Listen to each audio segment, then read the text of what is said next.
Welcome to Mojo TV. Bulletin ముందుగా headlines. Bharat tech power house గా ఎదిగేందుకు ప్రైవేట్ పెట్టుబడులు, ప్రధాని మోదీ.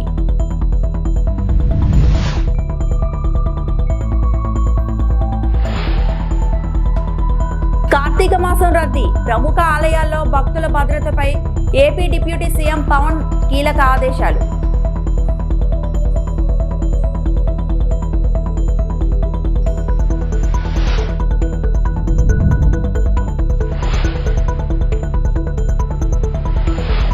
మంత్రి అనిత మానవత్వం, రోడ్డు ప్రమాద బాధితులను సకాలంలో ఆసుపత్రికి తరలింపు.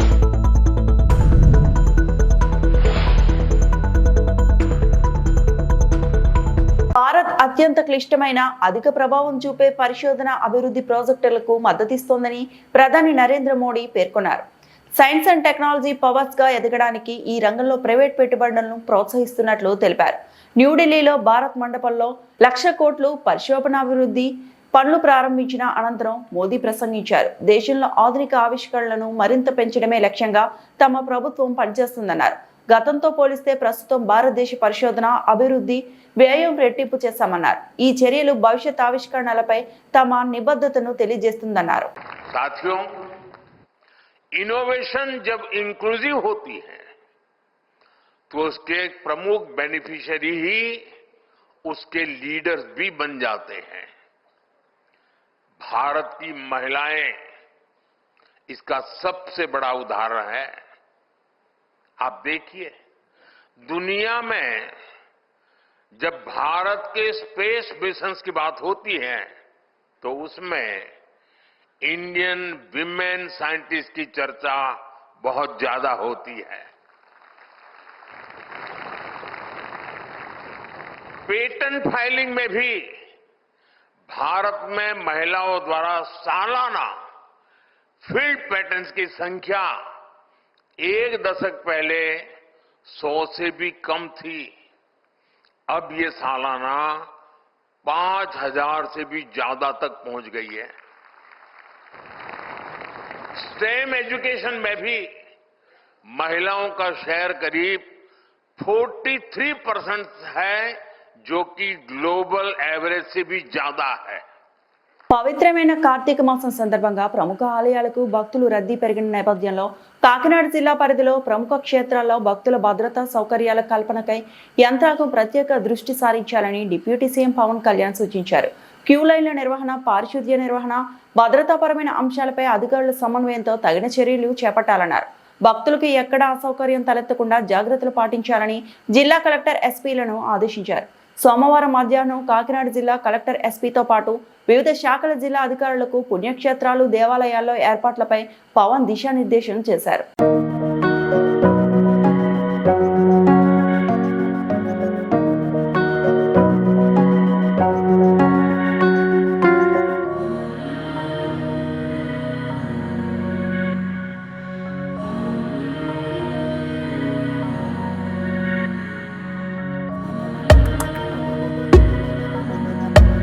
శ్రీకాకుళం జిల్లా పాతపట్నం మోడల్ స్కూల్ ఉపాధ్యాయుడు బల్లెడ అప్పలరాజును మంత్రి నారా లోకేష్ అభినందించారు. ఆయన కళాత్మక బోధనా శైలి చూడముచ్చటగా ఉందని కొనియాడారు.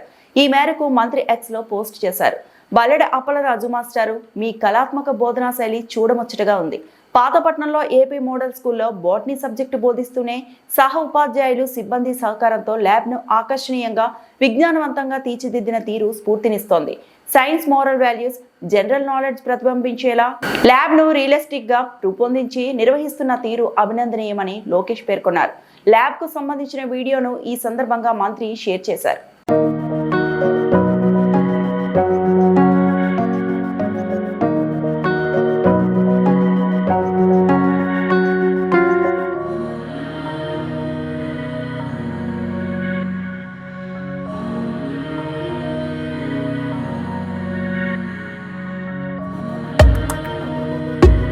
రోడ్డు ప్రమాదంలో గాయపడిన క్షతగాత్రులకు సకాలంలో వైద్య సహాయం అందేలా చేసి ఏపీ హోంమంత్రి అనిత మానవత్వం చాటుకున్నారు.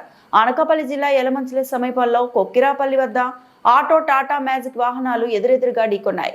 ఈ ప్రమాదంలో పలువురు గాయపడ్డారు. అదే సమయంలో విశాఖ నుంచి పాయకరావుపేట వెళ్తున్న మంత్రి అనిత ప్రమాదాన్ని గమనించి తక్షణమే క్షతగాత్రులను తన కాన్వాయ్ వాహనాల్లో సమీప ఆసుపత్రికి తరలించారు. బాధితులకు ధైర్యం చెప్పి అవసరమైన వైద్యం అందేలా చర్యలు తీసుకున్నారు. ఆ తర్వాత యలమంచిలి ప్రభుత్వ ఆసుపత్రికి వెళ్లి క్షతగాత్రులను పరామర్శించారు.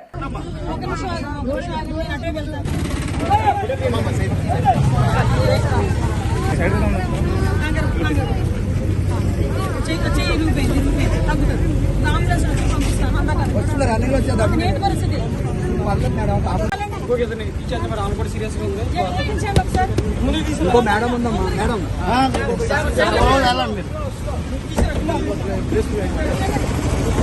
రాని రాని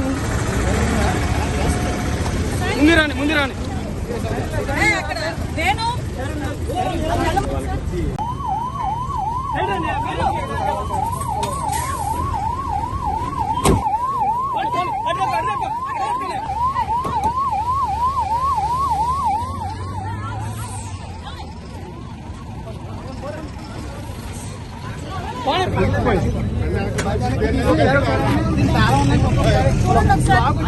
తుఫాన్ ప్రభావిత ప్రాంతాల్లో ప్రభుత్వం సహాయం కొనసాగుతోంది. తుఫాన్ ప్రభావితంతో యలమంచిలి మండలం గంగుడుపాలెం గ్రామంలో ప్రభుత్వం ప్రకటించిన 50 కిలోల బియ్యం మరియు 5 రకాల నిత్యావసర వస్తువులను మంత్రి నిమ్మల కూటమి నాయకులతో కలిసి మంత్రి నిమ్మల రామానాయుడు పంపిణీ చేశారు. చుట్టుపట్ల ఒకసారి వచ్చారు ముఖ్యమంత్రి గారు 14లో నేను ఎమ్మెల్యే మొన్న ప్రతిపక్షంలో ఉన్నప్పుడు వచ్చారు. అంటే ఇట్లా పనిచేసేటువంటి ముఖ్యమంత్రి చంద్రబాబు నాయుడు మీకు కష్టం వస్తే పరిగెత్తుకొని వచ్చాడు. ఇంత లోతు బురదలో నడిచి తిరిగారు లక్ష్మీపాలెం. అంటే పనిచేసేటువంటి ప్రభుత్వాన్ని ఆలోచించండి, దయవుంచి ఇవన్నీ అర్థం చేసుకోండి. రేపు మళ్లీ కళ్ళబొల్లి మాటలు చెప్పేటువంటి వాళ్ళు వస్తారు మీ దగ్గరికి, అబద్దాలు అసత్యాలు చెప్పేవాళ్ళు వస్తారు మీ దగ్గరికి. 5 సంవత్సరాలు ఏమీ చేయలేదు కానీ ఏదో అబద్దాలు అసత్యాలు పట్టుకుని వస్తారు. నమ్మపోకూడదు అటువంటి వాళ్ళు. వాళ్ళకు కూడా 5 సంవత్సరాలు మా గురించి పట్టని వాళ్ళు ఈ రోజు మాతో మీకు పని ఏంటని చెప్పేటువంటి పరిస్థితి ఉండాలి. రేపు ఎప్పుడు ఏ ఎన్నిక వచ్చినా కూడా, ఏ ఎలక్షన్ వచ్చినా కూడా ఇట్లాంటి పని చేసేటువంటి ప్రభుత్వానికి పోటీ కూడా లేకుండా ఏకగ్రీవంగా చేసి పెట్టాలి మీరు పనిచేసేటువంటి ప్రభుత్వాన్ని. శ్రీకాకుళం జిల్లా టెక్కలి, పాతపట్నం నియోజకవర్గాల్లో సోమవారం నాడు కేంద్ర పౌర విమానయాన శాఖ మంత్రి కింజరపు రామ్మోహన్ నాయుడు రాష్ట్ర మంత్రి అచ్చెన్నాయుడుతో కలిసి పర్యటించారు. ఈ సందర్భంగా పలు శంకుస్థాపనలు, ప్రారంభోత్సవాల్లో మంత్రి పాల్గొన్నారు. తొలుత కోటబొమ్మాల్లో పార్టీ కార్యాలయంలో జిల్లా వాసుల నుండి వినతులు స్వీకరించారు. అనంతరం కోటబొమ్మాలి డీసీసీబీ భవనానికి శంకుస్థాపన చేశారు. కోటబొమ్మాలి వీధులను పరిశీలించి అభివృద్ధికి పలు సూచనలు చేశారు. అనంతరం కోటబొమ్మాలి ప్రధాన రహదారిలో అన్నా క్యాంటీన్ ను కేంద్ర మంత్రి రామ్మోహన్ నాయుడు, మంత్రి అచ్చెన్నాయుడు ప్రారంభించారు. ఈ సందర్భంగా స్వయంగా అక్కడి వారికి భోజనాన్ని వడ్డించడంతో పాటు తర్వాత వారితో కలిసి అన్నా క్యాంటీన్లోనే మంత్రులు భోజనం చేశారు. అన్నా క్యాంటీన్ పరిసరాలు, భోజనం నాణ్యతపై సంతృప్తి వ్యక్తం చేశారు. ఈ సందర్భంగా మాట్లాడిన రామ్మోహన్ నాయుడు అన్నా క్యాంటీన్ ప్రారంభోత్సవంలో పాల్గొనడం ఆనందంగా ఉందని, స్వయంగా వడ్డించడం, వారితో కలిసి భోజనం చేయడం ఎంతో సంతృప్తిని ఇచ్చిందని అన్నారు. అన్న ఎన్టీఆర్ స్ఫూర్తితో ముఖ్యమంత్రి చంద్రబాబు నాయుడు బృహత్తర లక్ష్యంతో అన్నా క్యాంటీన్లను ప్రారంభించారని, ఇక్కడ భోజనం చేసే వాళ్ళ కళ్ళలో సంతోషం వెలకట్టలేనిదని అన్నారు. కార్యక్రమాన్ని కూడా రాజకీయాలు అంటగట్టి గత ప్రభుత్వం అన్నా క్యాంటీన్లు లేకుండా చేసింది. అప్పుడు కూడా చంద్రబాబు నాయుడు గారు మాకు ఆదేశాలు ఇచ్చారు, ప్రభుత్వం చేయకపోయినా పేదవాడు ఆకలితో ఉండిపోకూడదు, వీలైనంత వరకు మనమే అన్న క్యాంటీన్లు పెట్టి చేద్దామనంటే ఆ మాటని స్ఫూర్తిగా తీసుకొని చిన్నాన్న నేను కలిసి మన అన్న క్యాంటీన్ మన దగ్గరే మన పార్టీ కార్యాలయంలో పెడితే ఆ కార్యక్రమం ద్వారా చాలా మందికి పొట్ట నింపే కార్యక్రమం చేశాం. ఈ రోజు ప్రభుత్వం వచ్చింది.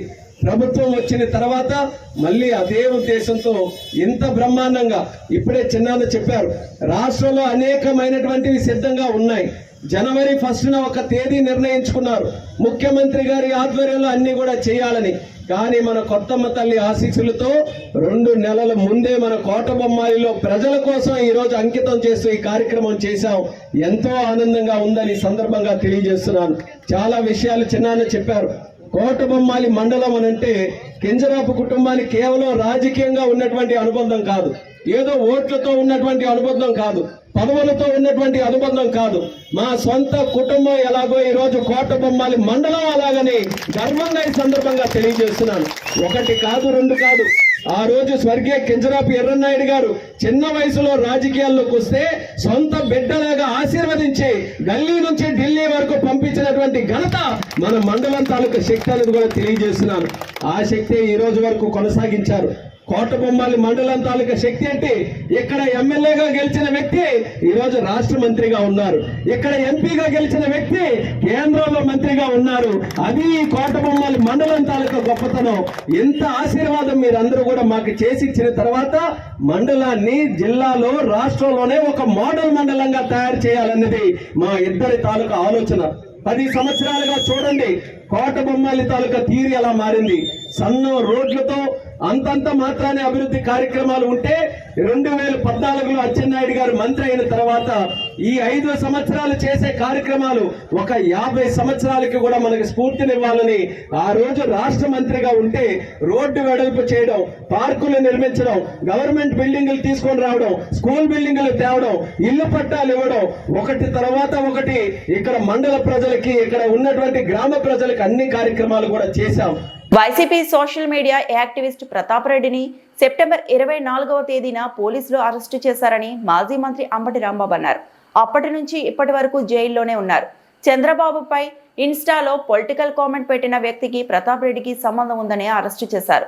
చంద్రబాబు రైతులు బెదిరిస్తున్నారని ఇన్స్టాలో ఎవరో పెట్టారు. 41 రోజులుగా జైల్లో ఉంచారు. సోషల్ మీడియాలో రాజకీయ విమర్శలు చేస్తే అరెస్టు చేస్తారా అని ప్రశ్నించారు. ఇప్పటికీ 2 సార్లు పోలీసులు ప్రతాప్ రెడ్డిని కస్టడీలోకి తీసుకుని విచారించారు. అమ్మాయిలు నగ్న వీడియోలతో డబ్బులు సంపాదిస్తున్నట్లు వైసీపీ నుంచి డబ్బులు వస్తున్నాయని ఒప్పుకోవాలని పోలీసులు ఒత్తిడి చేశారని అంబటి రాంబాబు పేర్కొన్నారు. ఆయన చేసిన నేరం ఏమిటంటే చంద్రబాబు నాయుడు గారి మీద ఒక పొలిటికల్ కామెంట్స్ ఇన్స్టాగ్రామ్లో, ఫేస్బుక్లో నెల్లూరుకు సంబంధించినటువంటి ఒక వ్యక్తి పెడితే అతనికి ఇతనికి కనెక్షన్ ఉందని చెప్పేసి ఈయన అరెస్ట్ చేశారు. ఆ సిబిఎన్ మీద అంటే చంద్రబాబు నాయుడు గారి మీద ఇన్స్టాగ్రామ్లో పెట్టినటువంటి పోస్టింగ్ యొక్క సారాంశం ఏమిటంటే చంద్రబాబు నాయుడు గారు రైతుల్ని బెదిరిస్తున్నాడని, జైల్లో వేసి అంతా నేను చెప్పేది కాదు, పోలీసు వారు ఇచ్చినటువంటి రిపోర్ట్లో ఫార్మర్స్ని ఏపీ ఫార్మర్స్కు వార్నింగ్ ఇస్తూ జైల్లో వేస్తాం, రైతులు జాగ్రత్తగా ప్రవర్తించండి, యూరియా ఎక్కువ వాడితే హానికరం, అందుకు అంతేకాదు కొరత కూడా, where in the said urea had posted that the honorable chief minister is abusing farmers, expressing that urea అధిక మొత్తంలో వాడితే కొనేవాడు కూడా ఉండటం లేదు, కావున ఇలాంటి న్యూసెన్స్ చేస్తే వాళ్లను తీసుకెళ్లి బొక్కలో పెట్టి అక్కడ పనిష్ చేస్తాను, రైతులుగా ప్రవర్తించండి, మొన్ననే 7,000 రూపాయలు మీ అకౌంట్లో వేశాము, మీరు ఎక్కువ యూరియా వేస్తే దీనివల్ల ప్రజల ఆరోగ్యానికి హానికరం అవుతుంది, పెస్టిసైడ్స్ ఎక్కువ వాడితే క్యాన్సర్ వస్తుంది అని ఆయన అన్నాడని ఎవరో పోస్ట్ చేస్తే అతన్ని కన్ఫెషన్స్ తీసుకొని తారకని అరెస్ట్ చేశారు. ఎంత దుర్మార్గం అండి. డ్రగ్స్ దిగుమతి విక్రయం కేసులో విశాఖ జిల్లా వైసీపీ విద్యార్థి విభాగం అధ్యక్షుడు కొండారెడ్డిని ఈగల్ టీమ్ టాస్క్ ఫోర్స్ పోలీసులు అరెస్టు చేశారు. ఈ మేరకు సోమవారం ఉదయం పోలీస్ కమిషనరేట్ సమావేశ మందిరంలో డీసీపీ డి మేరీ ప్రశాంతి కేసుకు సంబంధించిన వివరాలను మీడియాకు వెల్లడించారు. బెంగళూరు నుంచి దూరంతో ఎక్స్ప్రెస్ రైల్లో విశాఖపట్నానికి వస్తుండగా చరణ్ అనే వ్యక్తిని eagle team city task force కలిసి పట్టుకున్నాయని, అతని వద్ద నుండి 30 LSD స్క్రిప్ట్స్ స్వాధీనం చేసుకున్నారన్నారు. విచారణలో ఈ స్క్రిప్ట్స్ ను వైసీపీ విద్యార్థి విభాగం అధ్యక్షుడు కొండారెడ్డి కోసం తీసుకొస్తున్నట్లు వెల్లడైందని, ఈ కేసులో మొత్తం 3 అరెస్టు చేశామని, పూర్తి స్థాయిలో విచారణ చేపడతామని డీసీపీ వివరించారు. ఈగిల్ ని కూడా ఫామ్ చేయడం జరిగింది. ఒక IG ర్యాంక్ ఆఫీసర్ దానికి లీడ్ చేస్తున్నారు. సో ఈ ఆపరేషన్ ఈ ప్రాసెస్లో భాగంగా 31వ తారీఖున నిన్న సాయంత్రం మనం ఈగిల్ అలాగే task force Visakhapatnam city task force joint ఆపరేషన్లో ఒక 3 వ్యక్తుల్ని మనం పట్టుకోవడం జరిగింది. వాళ్ళ దగ్గర నుంచి ఒక 48 చూపించలేదా LSD బ్లాట్స్ కూడా మనం రికవర్ చేయడం జరిగింది. వాళ్ళని విచారించిన తర్వాత మనకి వాళ్ళు గీత్ చరణ్ ఒక వ్యక్తి పేరు, ఇంకొక వ్యక్తి పేరు కొండారెడ్డి, క్యూస్ని ప్రొడ్యూస్ చేయండి అనక. ఇంకొక వ్యక్తి కొండారెడ్డి, ఇంకొక వ్యక్తి హర్షవర్ధన్ నాయుడు. సో ఈ ముగ్గురిని మనం అరెస్ట్ చేయడం జరిగింది. గీత్ చరణ్ అన్న అతను B Tech final year student, Kondareddy అన్న అతను MBA సెకండ్ ఇయర్ స్టూడెంట్. ఇతను విశాఖపట్నం వైఎస్ఆర్సిపి యువ విద్యార్థి అధ్యక్షుడు, ఇంగ్లీష్లో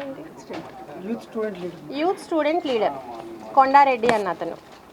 సంగి హర్షవర్ధన్ నాయుడు అన్నది కూడా బీటెక్ ఫైనల్ ఇయర్ స్టూడెంట్.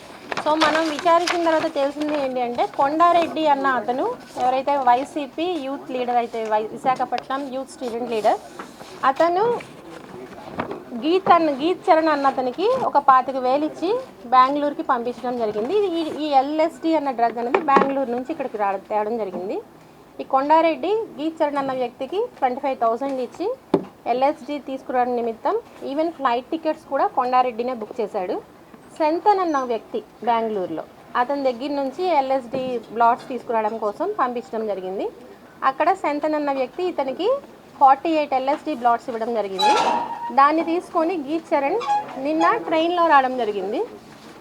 మన రైల్వే స్టేషన్ బయట అతన్ని వెయిట్ చేయమని కొండారెడ్డి అలాగే హర్షవర్ధన్ వీళ్ళు అతన్ని కలవడం జరిగింది. ఆ టైంలో మన Eagle as well as Visakhapatnam city task force team జాయింట్గా ఆపరేట్ చేసి వాళ్ళని LSD స్ట్రిప్స్తో రెడ్ హ్యాండెడ్గా పట్టుకోవడం జరిగింది. రంగారెడ్డి జిల్లాలో ఘోర రోడ్డు ప్రమాదం జరిగింది. తాండూరు డిపోనుకు చెందిన ఆర్టీసీ బస్సును కంకర లోడుతో వెళ్తున్న లారీ ఢీకొట్టింది. చావెల మండలం మీర్జాగూడ సమీపంలో ఈ ఘటన చోటు చేసుకుంది.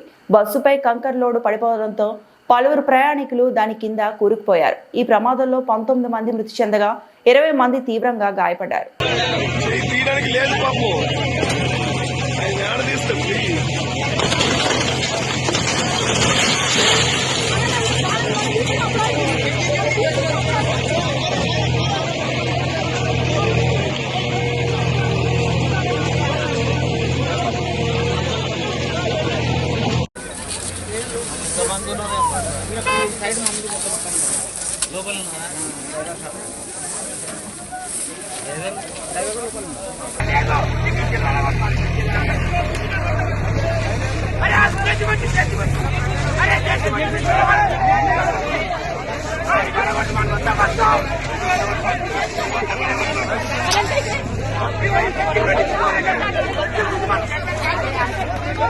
ఈ వార్తలు ఇంతటితో సమాప్తం.